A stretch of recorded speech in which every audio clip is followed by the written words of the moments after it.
কল্পনা করুন এমন একটি সুপার কম্পিউটার যা আপনার পকেটে থাকা মোবাইলের চাইতেও কয়েক লক্ষ গুণ বেশি শক্তিশালী। মাত্র 1.4 কেজি ওজনের একটি অঙ্গ যেটি আপনার ভালোবাসা, স্মৃতি, আবেগ, চিন্তা, সিদ্ধান্ত, ঘুম, ভয় সবকিছু নিয়ন্ত্রণ করে এবং এটি আপনার অস্তিত্বের কেন্দ্রবিন্দু। আমি আমাদের মস্তিষ্ক বা ব্রেনের কথা বলছি। আজকে আমি আপনাদেরকে বলবো ব্রেন কি, এটা আমাদের শরীরের কোথায় থাকে, ব্রেনের ফাংশন কি, ব্রেনে কি কি ধরনের ডিজিজ হতে পারে এবং এই ডিজিজগুলো আপনি কিভাবে আইডেন্টিফিকেশন বা ডায়াগনোসিস করবেন। ভিডিওটি শেষ পর্যন্ত দেখুন, কারণ এইটা শুধু অ্যাওয়ারনেসের জন্য না, এটি একটি লাইফ সেভিং নলেজ যেটি সবার জানা প্রয়োজন। ভিডিওটি শুরু করার আগে একটি অনুরোধ, আপনি যদি আমাদের ইউটিউব চ্যানেলে নতুন হয়ে থাকেন তাহলে অবশ্যই আমাদের ইউটিউব চ্যানেলটি সাবস্ক্রাইব করবেন এবং পাশে থাকা বেল আইকনটি প্রেস করে দেবেন। বেশি কথা না বাড়িয়ে চলুন শুরু করা যাক। প্রথমেই বলি ব্রেন কি।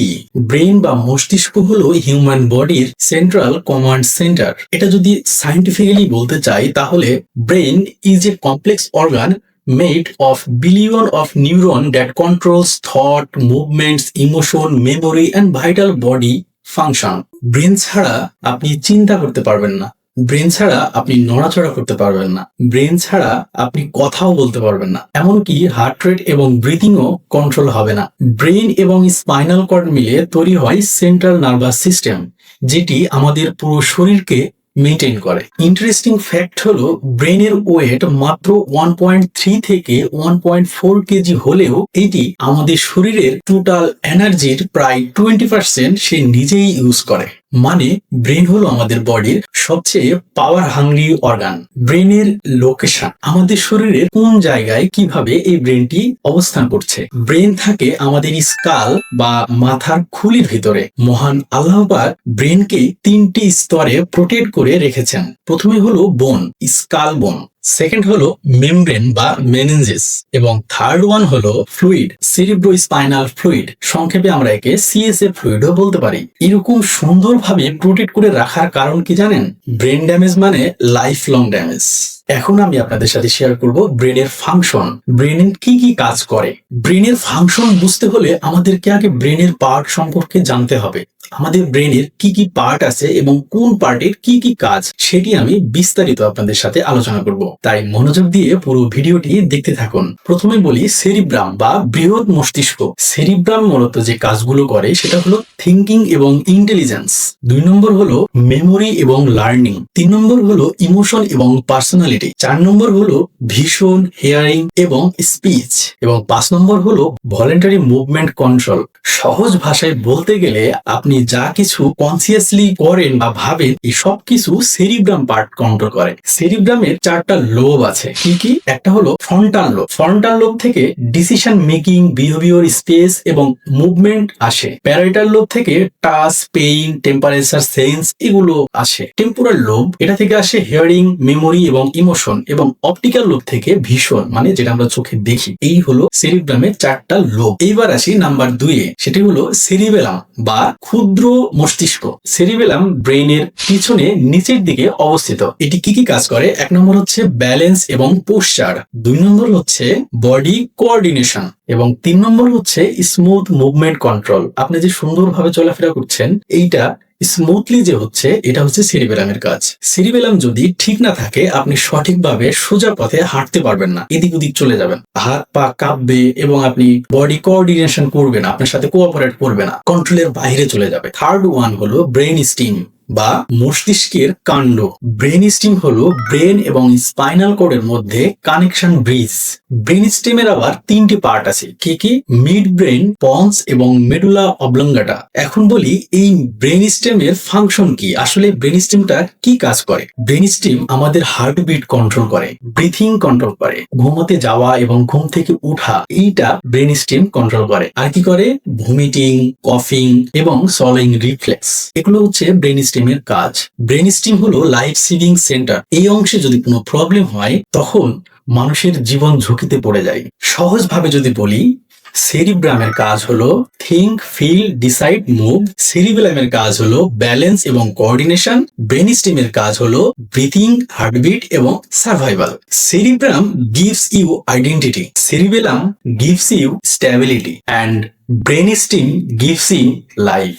এখন আমি আপনাদের সাথে আলোচনা করব কত রকমের ডিজিজ আমাদের ব্রেনে হতে পারে। মস্তিষ্কের রোগ মানেই শুধু স্মৃতিশক্তি কমে যাওয়া না, হাত পা অবশ হওয়া, কথা জড়িয়ে যাওয়া, খিঁচুনি, মাথা ব্যথা, আচরণ বদলে যাওয়া, এই সবই মস্তিষ্কের সমস্যার লক্ষণ হতে পারে। মনোযোগ দিয়ে কথাগুলো শুনুন। 1 নম্বর ডিজিজ হচ্ছে স্ট্রোক বা ব্রেন অ্যাটাক, অনেকে ব্রেন স্ট্রোক বলে। মস্তিষ্ক বা ব্রেনের রক্ত চলাচল যখন কমে যায় বা কোনো আর্টারি ভেন যখন রাপচার হয়ে যায়, ফেটে যায়, তখন এই ব্রেন স্ট্রোক বা ব্রেন অ্যাটাক হতে পারে। ব্রেন স্ট্রোকের লক্ষণ কি কি হতে পারে?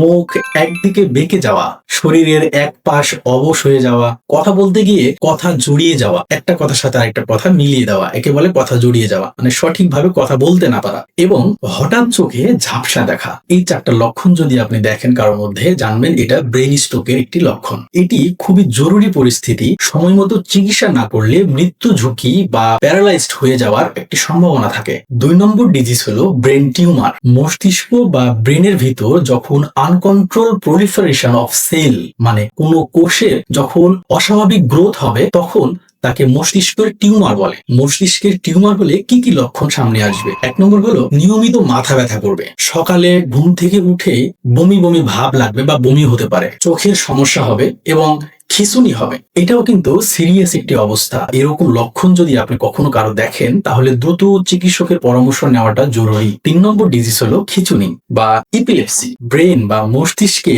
যখন বিদ্যুৎ সংকেত সঠিকভাবে পাবে না, তখন এই খিঁচুনি বা ইপিলেপসি হয়। খিঁচুনি বা ইপিলেপসির লক্ষণ কি কি? হঠাৎ অচেতন হয়ে যাওয়া, মানে অজ্ঞান হয়ে যাওয়া, শরীর অস্বাভাবিকভাবে কাঁপা বা কাঁপুনি দিয়ে ওঠা, চোখ উল্টে যাওয়া। এরকম হলে জানবেন যে এটি খিঁচুনির লক্ষণ, তখন দ্রুত ডক্টরের পরামর্শ নিতে হবে। সবচেয়ে গুরুত্বপূর্ণ বিষয় হলো, যদি আপনি সঠিক সময়ে চিকিৎসা করান, তাহলে এই পেশেন্টগুলো কিন্তু স্বাভাবিক জীবনযাপন করতে পারে। 4 নম্বর ডিজিজ হলো মস্তিষ্কের পর্দার ইনফেকশন বা মেনিনজাইটিস। তখন যে বলেছিলাম মস্তিষ্ক প্রোটেক্ট থাকে 3টি স্তরে, ওই 3টি স্তরের একটি স্তরের নাম হচ্ছে মেনিনজেস। এই মেনিনজেসে যখন কোনো ভাইরাস বা ব্যাকটেরিয়া দিয়ে বা কোনো অর্গানিজম দিয়ে যখন ইনফেকশন হয়, তখন তাকে মেনিনজাইটিস বলে। এই মেনিনজাইটিস হলে কি কি লক্ষণ আপনি বুঝবেন? মেনিনজাইটিস হলে মূলত জ্বর আসবে, ঘাড় শক্ত হয়ে ব্যথা হবে, প্রচন্ড মাথা ব্যথা হবে এবং বমি বমি ভাব হবে বা বমিও হতে পারে। এইরকম রোগীদের চিকিৎসা করতে দেরি হলে জীবন ঝুঁকিতে পড়ে। 5 নম্বর হলো মস্তিষ্কের প্রদাহ বা ইনসেফালাইটিস। মস্তিষ্কের ভিতরের অংশে ফোলা বা ইনফ্লামেশন তৈরি হয়, একে বলে ইনসেফালাইটিস। মস্তিষ্কের প্রদাহের লক্ষণ হলো জ্বর আসবে, আপনি বিভ্রান্তি ফিল করবেন, স্বাভাবিক আচরণ পরিবর্তন মনে হবে এবং সাথে আপনার খিঁচুনিও থাকতে পারে। 6 নম্বর ডিজিজ হলো অ্যালজাইমার বা স্মৃতিশক্তি কমে যাওয়া। আমাদের ব্রেনের যে মেমোরি আছে, সেই মেমোরি অসংখ্য নিউরন দিয়ে তৈরি। এক একটা নিউরন মেমোরি বা স্টোরেজ। এই নিউরনগুলো যদি একবার ড্যামেজ হয়, তাহলে সেটা আর আগের অবস্থায় ফিরে যায় না। এই নিউরন যখন ড্যামেজ হবে, তখন পূর্বের যে মেমোরি আপনার ছিল, সেটা আস্তে আস্তে ডিলিট হওয়া শুরু হবে। একে বলে স্মৃতি হারানো। এটার লক্ষণ কি? এটার লক্ষণ হচ্ছে কোনো কথা আপনি কারোর সাথে কথা বলছেন, কিছুক্ষণ পরে ভুলে যাবেন। কিছু মানুষ, পরিচিত মানুষদের আপনি দেখলে চিনতে পারবেন না, এবং আপনি কোনো সিদ্ধান্ত নিতে গেলে সেই সিদ্ধান্ত নিতে গিয়ে আপনি দোটানায় পড়বেন, মানে সিদ্ধান্ত নিতে পারবেন না, সিদ্ধান্তহীনতায় ভুগবেন। এগুলো হচ্ছে আলজাইমারের লক্ষণ। 7 নম্বর হলো কাঁপুনি রোগ বা পার্কিনসন্স। মস্তিষ্ক যে সেরিব্রো স্পাইনাল ফ্লুইডের উপর ভাসমান থাকে, কাঁপুনি রোগ যখন হবে, তখন আপনার মস্তিষ্কটা সেরিব্রো স্পাইনাল ফ্লুইড আছে, তার মধ্যে নড়াচড়া করতে পারবে না। এটার লক্ষণ কি কি হতে পারে? আপনার হাত ফুলে যাবে, চলাফেরা ধীর হয়ে যাবে এবং শরীর কিটকিটে বা শক্ত হয়ে যাবে। 8 নম্বর ডিজিজ হলো মাইগ্রেন ও দীর্ঘমেয়াদী মাথা ব্যথা। এটি সাধারণ কোনো মাথা ব্যথা নয়, ব্রেন বা মস্তিষ্কের কাজের অস্বাভাবিকতা। এটার লক্ষণ কি? এটার লক্ষণ হচ্ছে মাথার এক পাশে তীব্র পরিমাণে ব্যথা হবে। আলো এবং আশেপাশে শব্দ হলে আপনাকে অস্থির লাগবে, আপনি সেই শব্দ বা অতিরিক্ত আলো আপনার সহ্য হবে না। বমি বমি ভাব হতে পারে বা বমিও হতে পারে। 9 নম্বর ডিজিজ হলো মস্তিষ্কে পুঁজ জমে যাওয়া বা ব্রেইন অ্যাবসেস বলে একে। মস্তিষ্কে পুঁজ জমে যাওয়া এটি একটি মারাত্মক একটি অসুখ। এটার লক্ষণ কি হতে পারে? জ্বর, মাথা ব্যথা এবং হাত পা দুর্বল হয়ে যাবে। আপনি শুয়ে আছেন, দেখা যাচ্ছে যে পা অবশ হয়ে যাচ্ছে, আপনি হাত পা নড়াতে পারছেন না, এরকমটা ফিল আসবে। 10 নম্বর ডিজিজ হলো মাল্টিপল স্ক্লেরোসিস। ব্রেন এবং নার্ভের আবরণটা নষ্ট হয়ে যায়। একে বলে মাল্টিপল স্ক্লেরোসিস। এটার লক্ষণ কি? শরীর অবশ হয়ে যাচ্ছে, চোখে কম দেখা, চলাফেরা করতে সমস্যা হচ্ছে। 11 নম্বর ডিজিজ হলো হেড ইনজুরি বা মাথায় আঘাতজনিত কোনো সমস্যা যদি হয়। এটা মূলত দুর্ঘটনা বা কোথাও পড়ে গিয়ে বা মারামারি করতে গিয়ে আপনার মাথায় কোনো আঘাত লাগলে এরকমটা হতে পারে। এটার লক্ষণ কি? অজ্ঞান হয়ে যাওয়া, স্মৃতি কমে যাওয়া, আপনার আচরণ বদলে যাওয়া, এগুলোই হচ্ছে হেড ইনজুরির লক্ষণ। ফাইনালি 12 নম্বর ডিজিজ হচ্ছে মস্তিষ্কে পানি জমা বা হাইড্রোসেফালাস। হাইড্রোসেফালাস হলে মস্তিষ্কের ভিতর পানি জমে ব্রেনে একটা এক্সট্রা চাপ ক্রিয়েট করে। এটার লক্ষণ কি? শিশুদের মাথা দেখবেন অনেক সময় অনেক বড় দেখায়, অনেক মাথা ব্যথা হতে পারে, বমি বমি ভাব অথবা বমি হতে পারে এবং চোখের সমস্যা হতে পারে। এখন আমি আপনাদের বলবো এই ডিজিজ গুলো আপনি কিভাবে আইডেন্টিফিকেশন বা ডায়াগনোসিস করবেন। ব্রেন ডিজিজ বা মস্তিষ্কের রোগ চিহ্নিত করার মানে হলো রোগের ধরন, অবস্থার গুরুত্ব এবং ক্ষতির জায়গাগুলো জানা। ব্রেন হলো আমাদের বডির সেন্ট্রাল কন্ট্রোল, তাই সঠিক সময়ে যদি আপনি আইডেন্টিফিকেশন না করতে পারেন তাহলে জীবন ঝুঁকিতে পড়ে।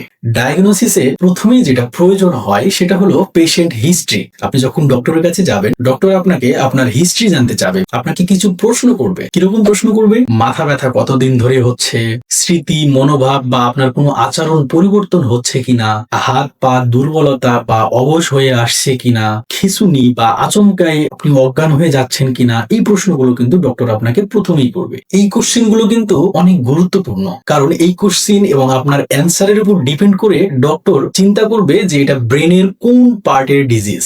কারণ ব্রেনের পার্ট এবং ব্রেনের ফাংশন আপনাকে আগেই বলেছিলাম, ওই ফাংশন অনুসারে ডক্টর আপনাকে টেস্ট করতে দিবে। আপনি যেটা ফিল করছেন সেই সঠিক অ্যান্সারটা আপনাকে করতে হবে। যদি আপনি ডক্টরকে বানিয়ে বলেন তাহলে আপনার ডায়াগনোসিসটা ভুল হবে। এইবার আপনাকে ফিজিক্যাল এবং নিউরোলজিক্যাল কিছু টেস্ট করতে হবে। কি কি টেস্ট করবেন? এই সময় ডক্টর আপনাকে কিছু টেস্ট করবে নিজেই। সেটা হলো আপনার হাত পা কতটুকু দুর্বল না শক্ত, চোখের দৃষ্টি ও আপনার পিউপিল রেসপন্সটা ঠিক আছে কিনা, রিফ্লেক্স বা প্রতিক্রিয়া, আপনি কেমন প্রতিক্রিয়া করছেন, এই পরীক্ষাগুলো ডক্টর করে নেবে ফিজিক্যাল এক্সামিনেশনের মধ্যে। এই পরীক্ষাগুলো করার কারণ হলো আপনার ব্রেন কতটুকু কাজ করছে এটা ডক্টর তখন বুঝে যাবে। এইবার আপনাকে ডায়াগনোসিস করার জন্য ডায়াগনস্টিকে ঢুকতে হচ্ছে। ডায়াগনস্টিক পার্টের প্রথমে আপনাকে করতে হবে ইমেজিং টেস্ট।